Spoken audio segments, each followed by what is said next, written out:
आमचे मन ह्या दोघा अपरिचित ऋषींच्या प्रती का आकर्षित होते आहे? जसे जांबुवंतांनी सांगितले तसेच दोघे महातेजस्वी आहेत। आमचे ध्यान वारंवार त्यांच्या चरणांपाशी का जाते आहे?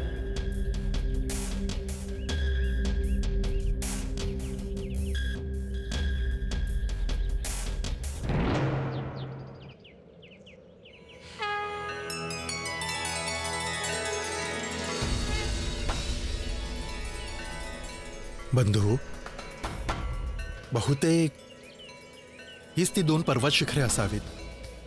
परंतु आपण आधी कुठे जावे?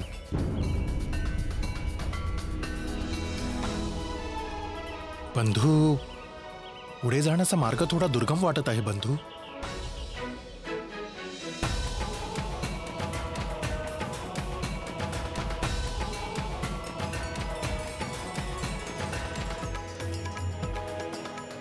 ते पहा लक्ष्मण, काय? समोरून कोणीतरी येत आहे। दिसण्यावरून तर सज्जन पुरुष वाटत आहे।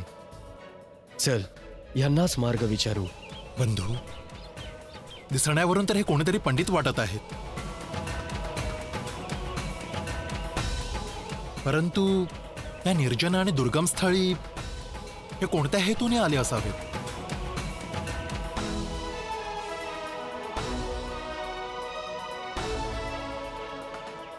बंधू, आपण जरा सावधगिरीने यांच्याशी बोलणी करावीत। आम्हास हे यांचे खरे रूप वाटत नाही। लक्ष्मण, वनात आल्यापासून तुझा स्वभाव शंकेखोर झाला आहे। अनुभवच असा काहीसा आला बंधू। ते पहा, हे पंडित आपल्याच दिशेने येत आहेत।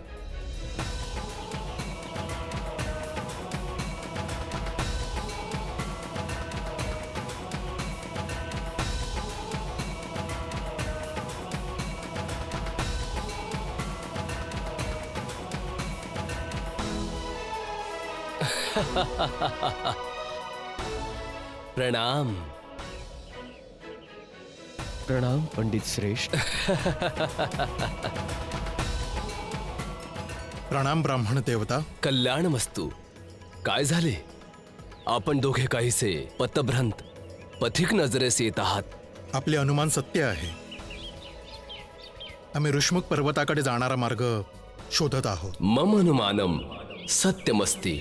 आपण कृपा करून आम्हा सांगावे की ऋष्मुख पर्वताकडे जाणारा मार्ग कोणता आहे? किं प्रयोजनम? किं प्रयोजनम? राजर्षि देव प्रतिमोद पासु संचितः कृतः देशम कथितं प्राप्तो भवतो वरवर्णिनो किमाम नदीम शुभजलम शुभ्यंतोत्तरस्विनो धैर्यवंतो सुवर्णनाभो कौ युवा वीरवसास एवं मा परिभाषितम कस्मात् वै नाभिभाषन्ता।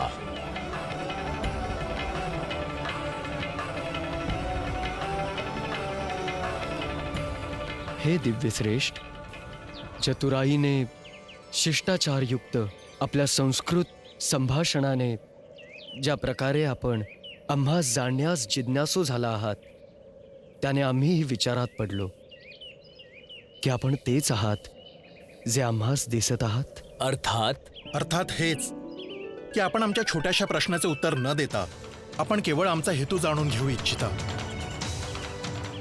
महानुभाव, आपण आपल्या मार्गाने निघून जा। आम्ही आमचा मार्ग स्वतः शोधतो। जर आम्ही इथवर आलो आहोत तर ऋष्मुख पर्वतापर्यंतही पोहोचू। रोषम करोती दोषम, तरुण तपस्वी रोष त्यागून केवळ इतके सांगावे की वृषिमुख पर्वतावर आपणास कुणाकडे जायचे आहे? वर्षे व्यतीत झाली आहेत या पथावर, कुणाचे आगमनच झाले नाही। आपण का उत्सुक आहात तिथे जाण्यासाठी? आमच्या प्रश्नाच्या उत्तरादाखल आणखी एक प्रश्न। बंधू, यांच्या नादी लागू नका। आपण आपला मार्ग स्वतः शोधू। चलावे बंधू। लक्ष्मण, तुझे बोलणे सर्वथा निरर्थक नाही,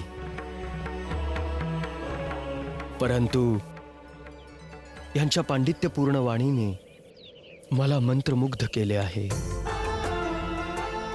हे अथर्ववेद, यजुर्वेद, सामवेदाचे ज्ञाते परम विद्वान वाटत आहेत.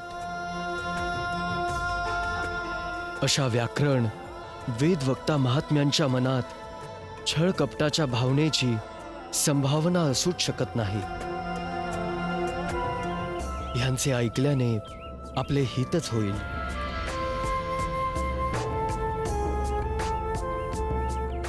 तर असे आहे ब्राह्मणदेव की आम्हास निर्देश मिळाला आहे की महाबली सुग्रीव या ऋषीमुख पर्वतावर करतात आणि आम्हास त्यांना भेटायलाच हवे. महाराज सुग्रीव ते कुणासच भेटत नाहीत. असं? मग ते आपल्याला भेटले आहेत? आपण त्यांना ओळखता? अवश्य. सुग्रीव नाम धर्मात्मा कश्चित वानर पुंगवा, आणि आम्ही आहोत त्यांचे कुलपुरोहित पंडित केसरी नंदन. कुलपुरोहित? हो, कुलपुरोहित.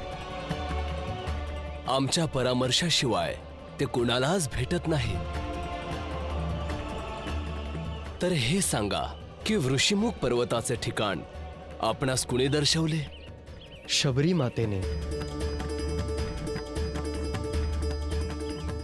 महातपस्विनी शबरी? किम अभिप्रायम?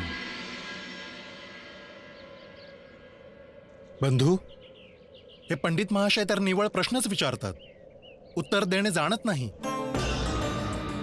आम्हास असे वाटते की या पंडित महाशयांचे नाव प्रश्नानंद महाराज आहे. यांच्या गुरूंनी ह्यांना प्रश्नाचे उत्तर देणे शिकवलेच नाही. आणि आपण केवळ रोष देण्यातच प्रवीण आहात. आणि आपण शतकर्मात धीर गंभीर आहात. कृपा करून आपण येथे येण्याचे प्रयोजन प्रकट करावे. आम्हास सांगायचे असे आहे, माता शबरीने आम्हास मार्गदर्शन केले आहे आणि आपल्या बोलण्यानुसार महाराज सुग्रीवांशी आमची भेट होऊ शकणार नसेल तर कृपा करून त्यांचे मंत्री पवनपुत्र हनुमानांशी आमची भेट घडवून द्यावी. आपली असीम अनुकंपा होईल. आपण हनुमानास भेटणार? अवश्य. जर आमची भेट त्यांच्याशी झाली तर महाराज सुग्रीवांना भेटण्याचा मार्गही सुगम होईल. जर आपण आपला वास्तविक परिचय दिला तर आम्ही हनुमानास ह्या क्षणी बोलावू शकतो. जसे की हनुमान यांच्या पोथीत बंद आहे. बंधू, अवश्य. आपण आपला परिचय तर द्या. हनुमान माझ्या टिचकी वाजवताच येतील. असं? तर मग ऐका, आम्ही अयोध्या नरेश महाराज दशरथांचे पुत्र आहोत आणि वानरराज सुग्रीवांशी मैत्री करू इच्छितो. आमचे नाव लक्ष्मण आहे आणि हे आमचे ज्येष्ठ बंधू श्री रामचंद्र आहेत.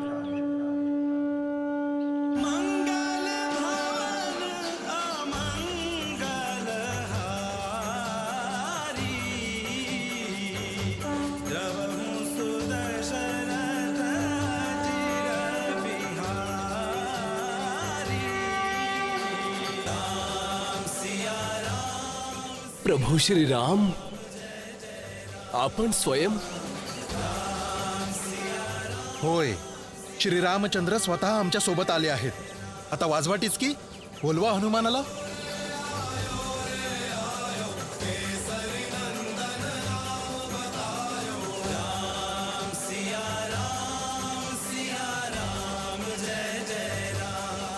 हे आपण काय करत आहात? हे उचित नाही. एकतर आम्ही आपल्याद्वारी काहीतरी मागण्यास आलो आहोत, दुसरे म्हणजे आपण एका ब्राह्मणाच्या रूपात आहात. महाराज सुग्रीवांचे कुलपुरोहित. तिन्ही प्रकारे आपण पूजनीय आहात विद्ववर. तर मग आपण माझे चरण का स्पर्श करत आहात? आपण असे करू नये, आम्हाला पाप लागेल. स्वामींचे चरण स्पर्श केल्याने पाप लागत नाही प्रभू. परंतु मी आपला स्वामी नाही. आपले स्वामी तर महाराज सुग्रीव आहेत. स्वामींचे मित्रही स्वामीच असतात, म्हणूनच आपण आमचे स्वामी आहात. आपण किती गोड बोलता. इतके गोड की अजूनही आपण आपली ओळख सांगितली नाही. बंधू, हे एका कुशाल हेराचे चिन्ह आहे. लक्ष्मण बंधू, आता गुपित काय राहिले आहे? सारे भेद दूर झाले आहेत. केवळ मनात इतकाच खेद राहिला आहे की मी एक चैदमती वानर. प्रभूंना ओळखण्यात विलंब झाला.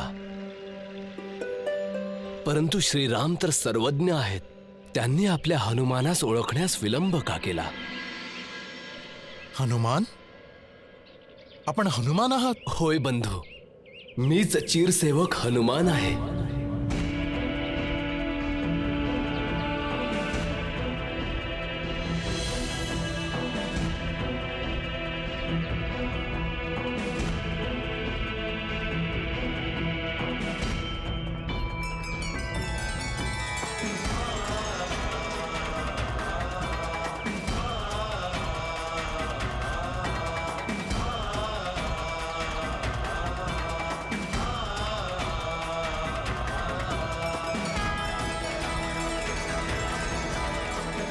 आमच्या बंधू रामाचे आपणही सेवक आणि आम्हीही सेवक.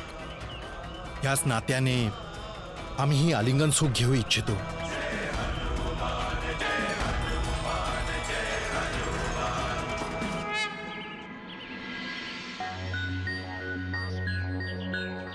लक्ष्मण, माझे बंधू, आपणासाठी तर माझे हे संपूर्ण जीवन अर्पित झाले तरीही कमी आहे.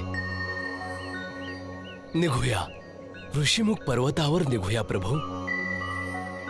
तेथेच जाऊन सगळे बोलणे होईल.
प्रभू, जर आपली अनुमती असेल तर मी आज जाऊन महाराज सुग्रीवांना ही सूचना देईन की आपण आणि लक्ष्मण बंधू येथे आला आहात. कृपा करून आपण काही क्षण येथे विश्राम करावा. आम्ही त्वरित येतो.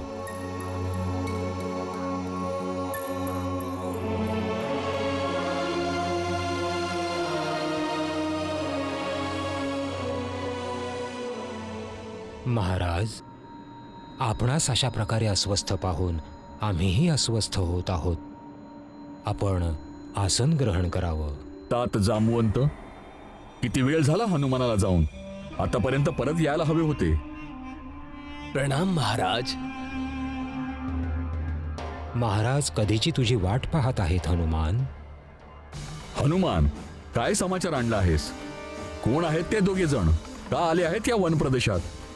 तुम्ही त्यांना ह्या स्थानावरून परत पाठविले ना? नाही महाराज, ते दोघे गुहेच्या बाहेरच उभे आहेत.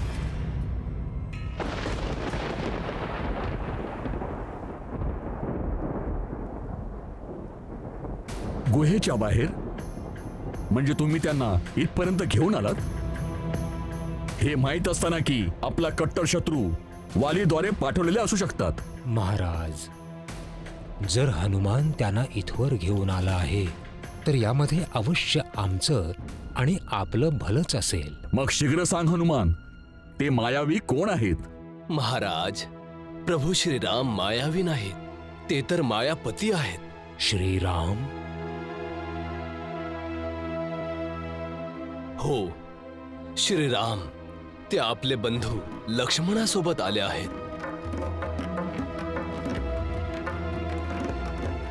आपण प्रभू श्रीरामांना नाही ओळखत?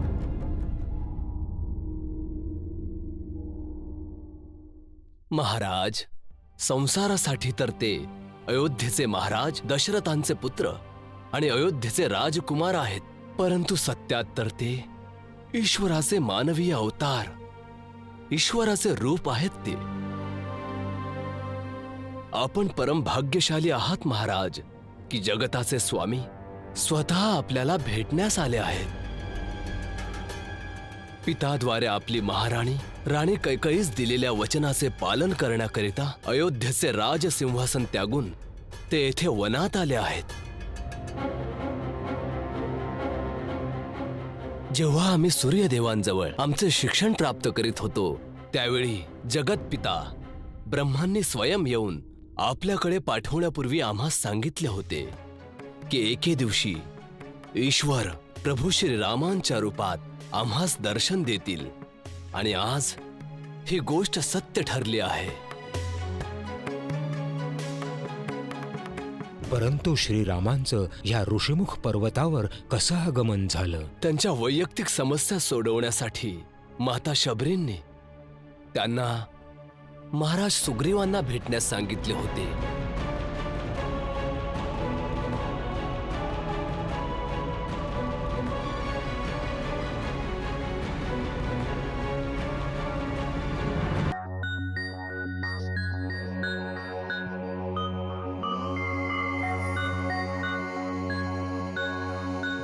बंधू, आता आपण योग्य स्थानी पोहोचलो आहोत. माता शबरीच्या सांगण्याप्रमाणे महाराज सुग्रीव आपणा सीतावहिनींना शोधण्यासाठी मदत अवश्य करतील, आणि लवकरच आपण आणि सीतावहिनी एकत्र असाल.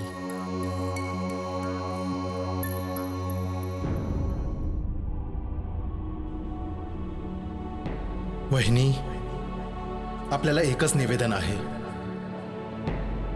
जोवर आम्ही बंधू रामासोबत परत येत नाही, आपण ह्या लक्ष्मण रेषेच्या आतच राहावे.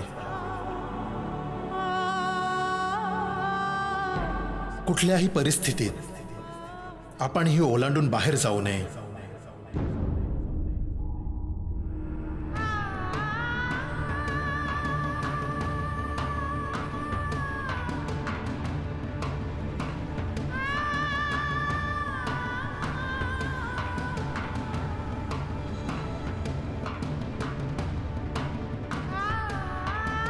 नाही पुत्री,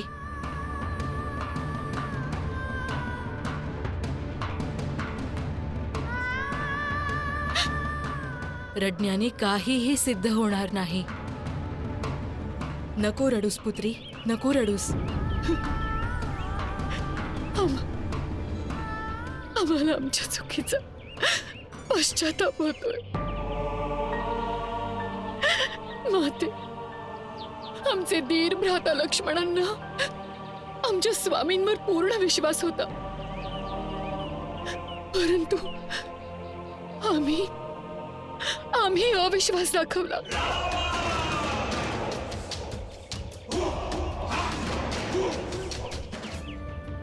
इतकेच नव्हे तर त्यांनी आखलेल्या लक्ष्मण रेषेचाही अपमान केला. म्हणूनच तर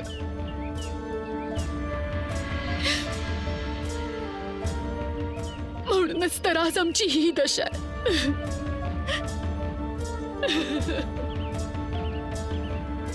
चूक आपली आहे, परंतु त्याहूनही मोठी चूक त्या रावणाची आहे, ज्यांनी एका परक्या स्त्रीचं अपहरण केले.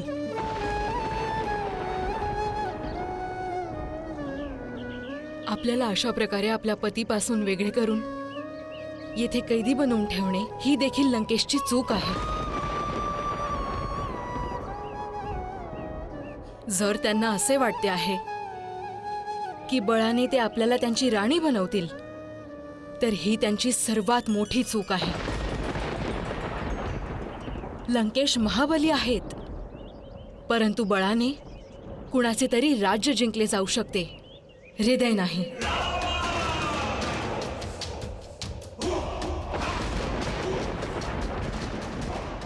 ते आपल्या ह्या अट्टाने कधीच यशस्वी नाही होणार.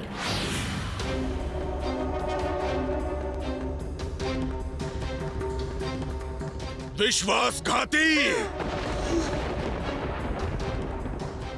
आम्ही तुला सीतेच्या हृदयात आमच्याबद्दल प्रेमाचं बीज रोवण्याचं काम सोपवलं होतं आणि तू घृणेचे बीज रोवतेस. तिच्या हृदयात आमच्यासाठी विश्वास उत्पन्न करण्याऐवजी आम्ही असफल होऊ याची खात्री देतेस. इतक्या वर्षांपासून लंकेत आमची सेवा करत आहेस आणि आमचा क्रोध ओळखत नाहीस. जर तुझ्या जागी इतर कोणी असता तर याच ठिकाणी त्याचा वध केला असता, पण तू स्त्री आहेस म्हणून तुला जिवंत सोडत आहोत. आता तू कधीच सीतेजवळ येणार नाहीस. जा!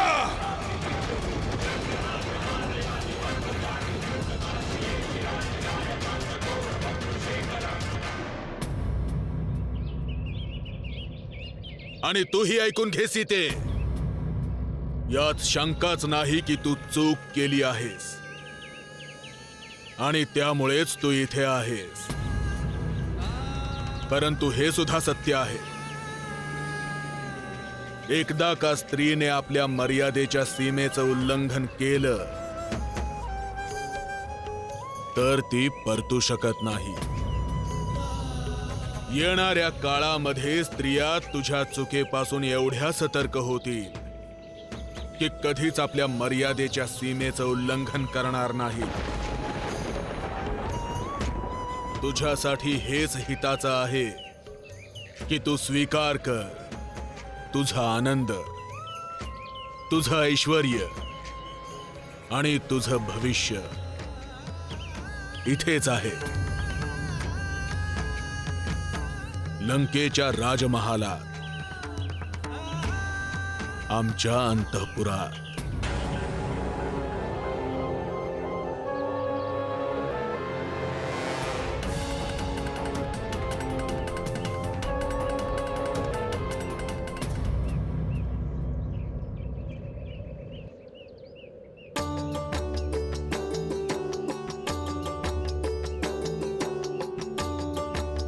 प्रभू, हे आहेत महाराज सुग्रीव.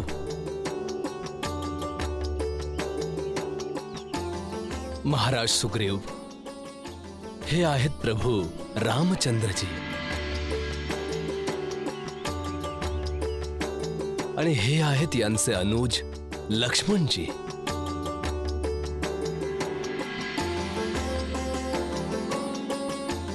आम्ही सूर्यपुत्र सुग्रीव आपल्या श्रीचरणाशी नमन करतो.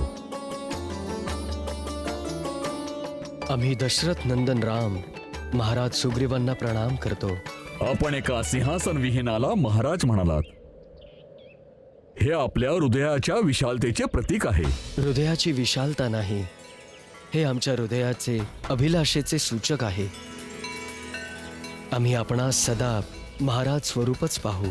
आम्ही कृतार्थ झालो प्रभू. आपण गुहेच्या आत यावं आणि तिला पावन करावं. यावे प्रभू.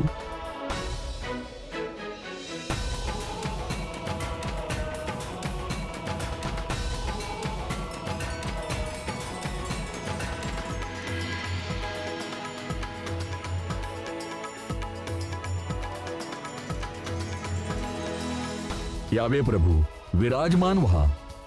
नाही महाराज, हे स्थान तर आपले पण आहे, आपण आमचे विशेष अतिथी आहात. परंतु राजाचे स्थान तर राजाचेच असते. या, बसा. धन्यवाद प्रभू. तरीही प्रथम आपणच विराजमान व्हा.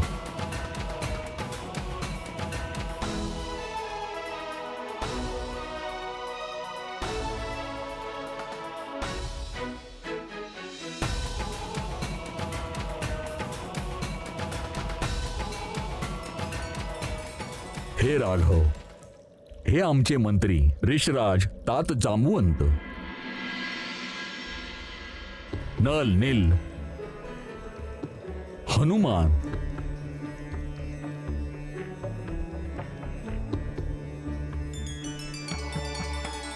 हे सगळे बुद्धिमान आणि स्वामी भक्त आहेत.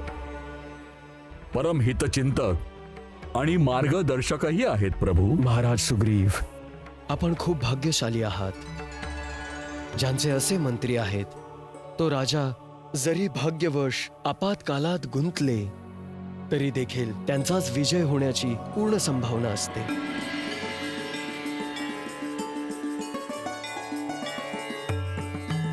आपण थकला असाल प्रभू, थोडा विश्राम करा. नाही महाराज, आम्ही विश्राम करू शकत नाही. आम्हाला शोध घ्यायचा आहे. महाराज सुग्रीव, खूप दिवस झाले आपणास शोधतो आहोत, कारण आम्हास सांगण्यात आले होते केवळ आपणच आहात जे आमची सहायता करू शकतात. आणि आम्ही याला आमचे सौभाग्य समजतो की अखेर आम्ही आपल्या द्वाराशी आलो. हे सौभाग्य तर आमचे आहे प्रभू. आपण आम्हाला सांगावे की आम्ही आपली काय सहायता करू शकतो.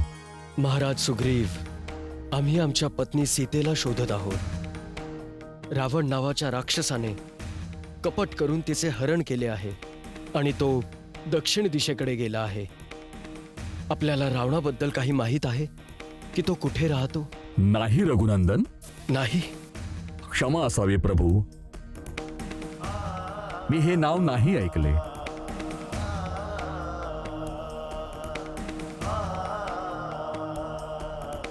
आणि मला माहित नाही की तो कुठे राहतो.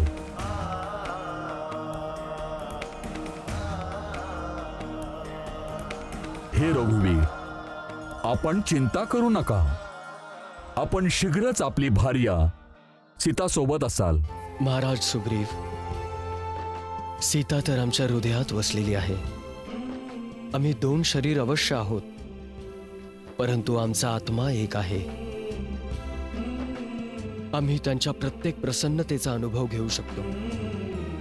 त्यांचं प्रत्येक दुःख, प्रत्येक सुख आणि त्यांची प्रत्येक प्रक्रिया आम्हास दिसते आहे. यावेळीही आम्हाला दिसत आहे की आमची सीता अश्रू भरलेल्या डोळ्यांनी आमची प्रतीक्षा करत आहे. कधी कधी आम्ही आमच्यावर रोष प्रकट करतो की आम्ही आपल्यासोबत सीताला वनात का घेऊन आलो. कसे विसरलो की सुख आणि ऐश्वर्यात जन्मली वाढलेली सीता वनातले जीवन जगू शकेल.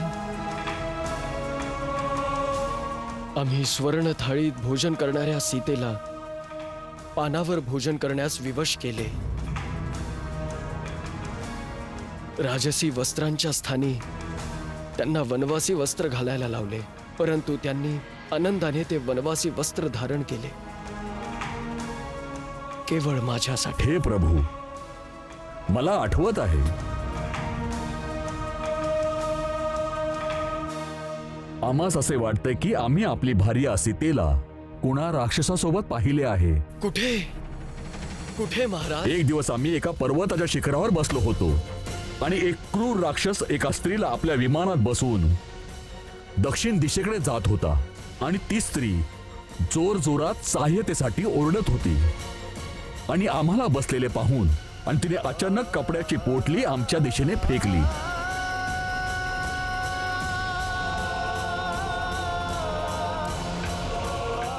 आणि जेव्हा आम्ही ती पोटली उघडून पाहिली तेव्हा त्यात आभूषणे होते प्रभू.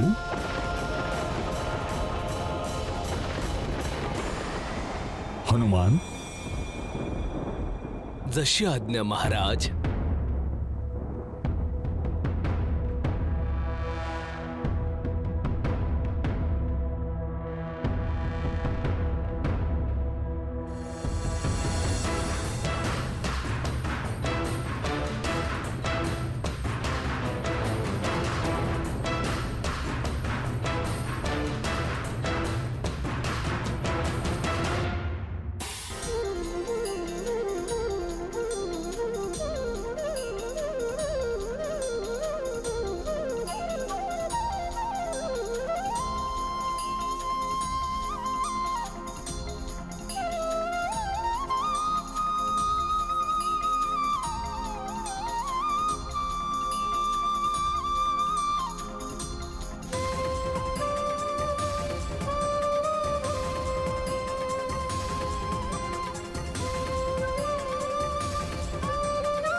ही तीच आभूषणे आहेत का?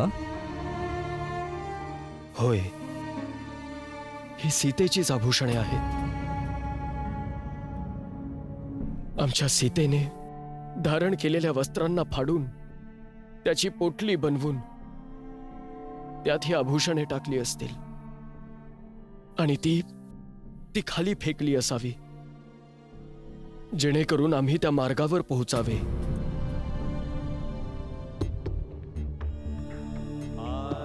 लक्ष्मण, त्यांच्या या पदराने कित्येकदा माझ्या चरणांना स्पर्श केला आहे.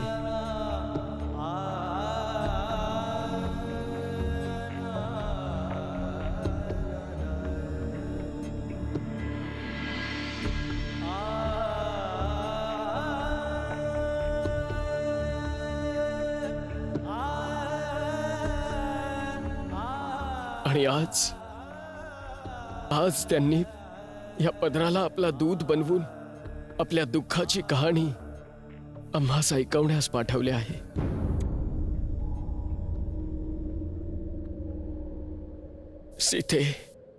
सीते, आम्हाला आपला संदेश मिळाला आहे.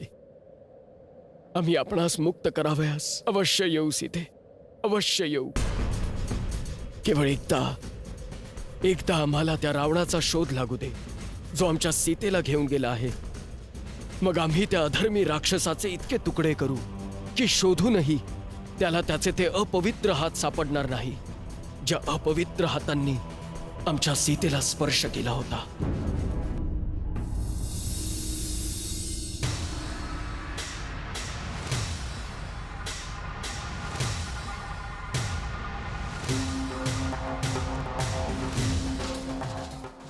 तू आपल्या या पापी हातांनी आम्हाला स्पर्श केला आहेस. तुझ्या सर्व नाशासाठी तुझा एवढाच दोष पुरेसा आहे. ते धर्मपरायण श्रीराम अवश्य तुझा आणि तुझ्या लंकेचा विनाश करतील. आमच्यासाठी ते वनवासी तिन्ही लोकांच्या संपत्तीहून अधिक मूल्यवान आहेत.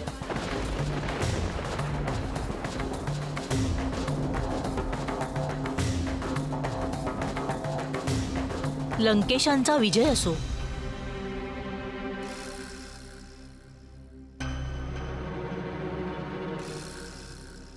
तुला माहिती आहे का कृतिका, आम्ही तुला इथे का बोलवलंय? हो, का? सीतेचे मन तेथून हटवून येथे रमवण्यासाठी आणि शीघ्र अतिशीघ्र त्यांना आपली महाराणी बनवण्यासाठी. तू फक्त चतुर दिसतच नाहीस, तर चतुर आहेसही. साम दाम दंड, भेद, कोणतीही नीती वापर. फक्त सीता आमची राणी झाली पाहिजे. एवढं करूनही तिने ऐकलं नाही, तर बलपूर्वक आम्ही तिला आमची महाराणी बनवू. आणि एकदा का ती आमची राणी झाली, तर मग तो वनवासी इथे आला जरी, तर लज्जेस्तव स्वतः आपला प्राण त्यागून टाकेल.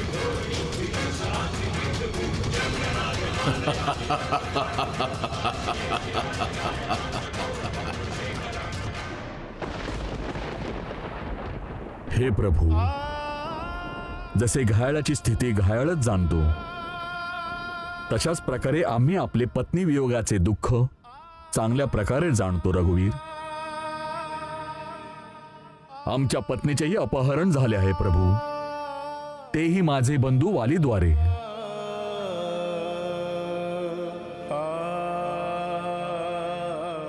ते माझे ज्येष्ठ बंधू आहेत प्रभू. एक कनिष्ठ बंधू आपले ज्येष्ठ बंधूकडून काय अपेक्षा करू शकतो? प्रेमाची, आशीर्वादाची, मार्गदर्शनाची आणि सुरक्षेची प्रभू. परंतु वालीने त्यांनी भरल्या दरबारात मला धिक्कारले, फटकारले आणि सगळ्यांसमोर माझा उपहास केला. आणि इतकेच नाही प्रभू, त्यांनी माझ्या पत्नीसोबत आमचे राज्यही हिरावून घेतले. आणि आजही तो आमच्या प्राणांचा शत्रू आहे प्रभू.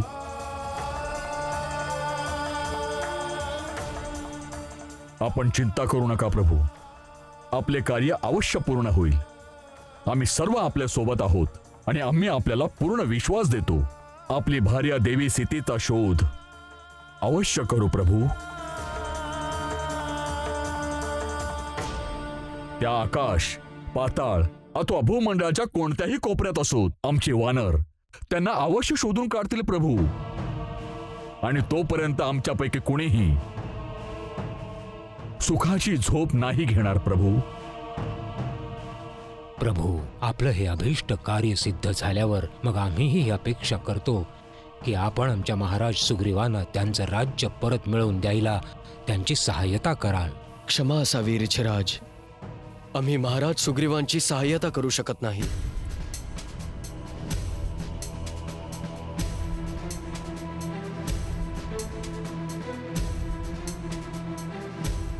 असे तर कोणी शुद्ध व्यापारीच करू शकतो की आधी आपण आमची सहाय्यता करा, मग आम्ही आपली सहाय्यता करू. हे उचित नाही. आणि ज्या राजनैतिक कराराबद्दल बोलत आहात, त्याचा पाया केवळ स्वार्थावर रचला गेला आहे. आणि क्षमा असावी, आमच्या प्रकृतीत स्वार्थाला कुठलेच स्थान नाही. क्षमा करावी प्रभू, आम्ही अल्पमती योनीचे जीव आहोत. आमच्या भाषेवर लक्ष न देता आमच्या भावनेवर विचार करावा. आमची भावना पवित्र आहे. आमच्याशी ते नातं जोडण्याची कृपा करावी ज्याने आम्हा वानर आणि रीच योनीचे समस्त प्राणी आपल्यासारख्या महामानवासोबत संबंध स्थापित करू शकतील. ऋषराज, ते एकच नाते आहे जे योनींना, लोकांना, जातींना, धर्मांना आणि समस्त उच्चनीचतेला ओलांडून एका प्राण्याच्या दुसऱ्या प्राण्याशी एक अतूट संबंध स्थापित करू शकतो. आणि ते नाते आहे मैत्रीचे नाते.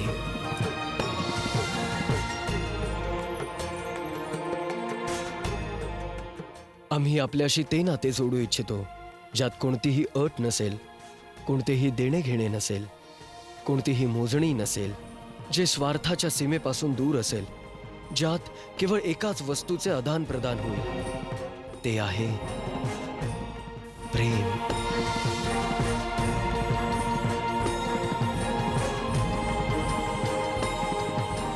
महाराज सुग्रीव, करार तर केवळ एका राजाची दुसऱ्या राजासोबत होऊ शकते, परंतु मित्रता एका राजाची रंकासोबतही होऊ शकते.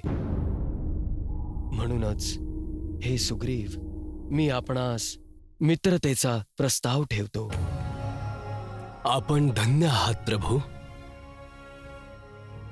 महाराज सुग्रीव, आपणास आपला चिंतेचा सागर ओलांडण्यासाठी प्रभू श्रीरामांची मित्रतेची होडी मिळाली आहे.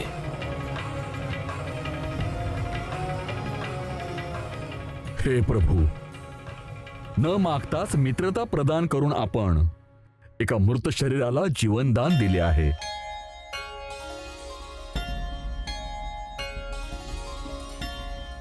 महाराज सुग्रीव, आम्हा रघुवंशीयांसाठी आपला धर्म, आपला गौरव प्राणांहूनही प्रिय आहे. परंतु आपल्या मित्राची चिंता हरण्यास आणि त्याला विजय मिळवून देण्यास जर आवश्यकता पडली तर आम्ही त्यांचेही बलिदान करू.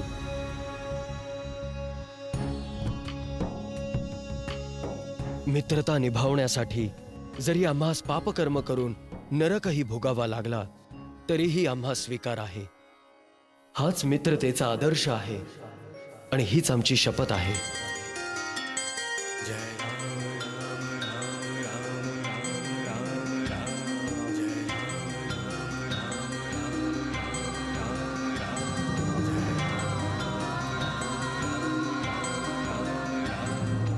स्वामी, आपण अग्निदेवांची प्रदक्षिणा करा, ज्याने आपल्या मैत्री बंधनाला देवांचे आशीर्वाद मिळतील.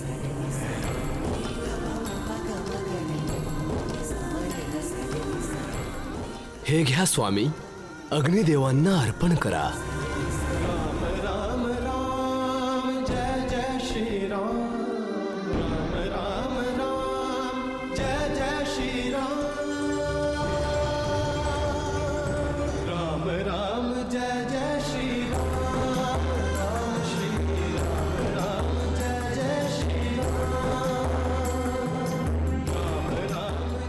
आजपासून आपले सुख दुःख सर्व एक आहे.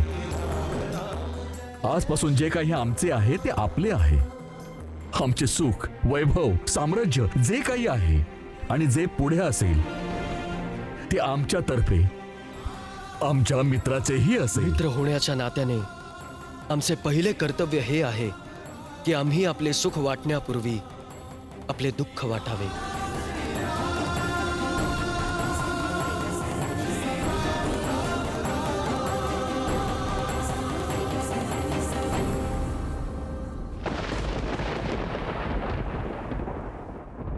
आम्ही दशरथ पुत्र राम अग्नीला साक्षी मानून आपल्याला वचन देतो की आपल्या पत्नीचे हरण करणाऱ्या बालीचा मी निश्चितच वध करेन आणि आपणास आपले राज्य आणि आपली पत्नी परत मिळवून देईन.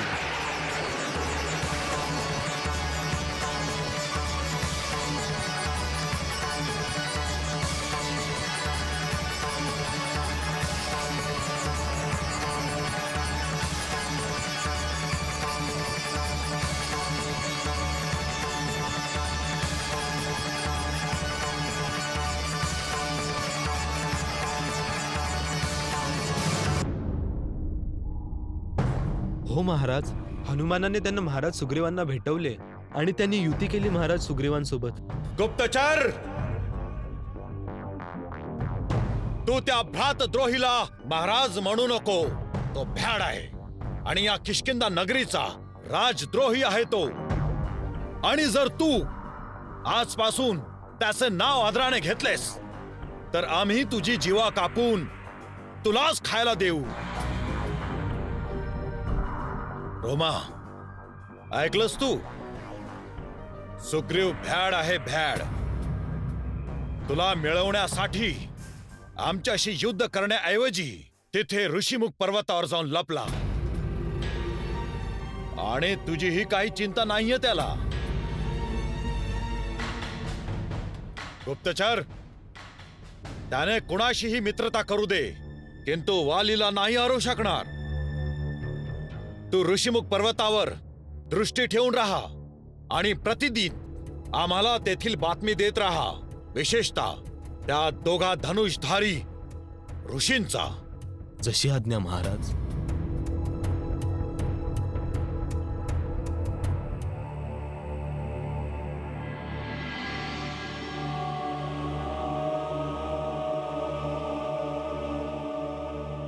माता अनुसूयेने आम्हास ही अमूल्य आभूषणे दिली आहेत.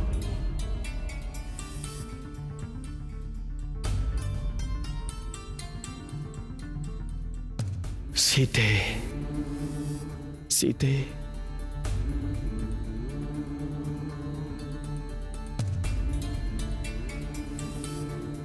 बंधू,